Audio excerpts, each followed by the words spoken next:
We're going to demonstrate how to remove cam bearings from a block.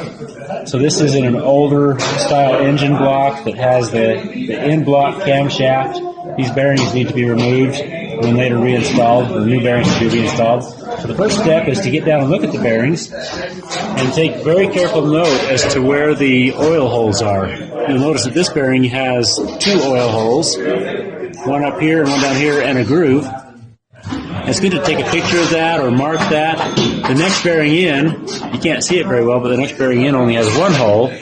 So you need to make very careful notes of where those holes are because they need to line up with the oil holes that are in the block. So as oil passes through the block, it can pass through the hole and oil the camshaft. If we later install those bearings off-centered a little bit, then no oil will be able to make it to the camshaft bearings.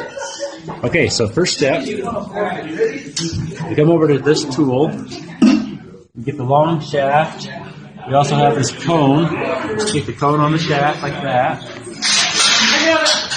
Use this, and we find the appropriate adapter that fits into the bearing. In this case, this is the adapter that fits best.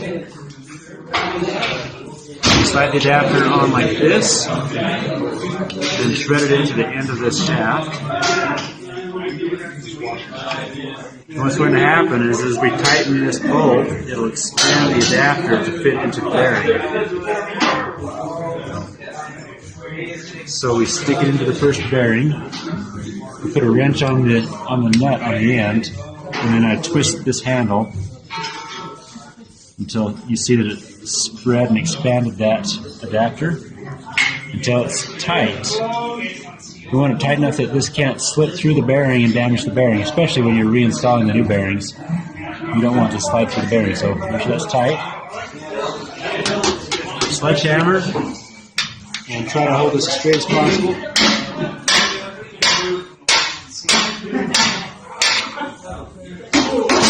Once it's out, we use the wrench to loosen it again. And we pull the bearing off. There's one bearing. Now to do the next bearing, we do the exact same thing with only one difference. We now have this cone, and the purpose of this cone is so we can slide it down and center the tool to help us so that we're going straight and don't damage the bearings. So we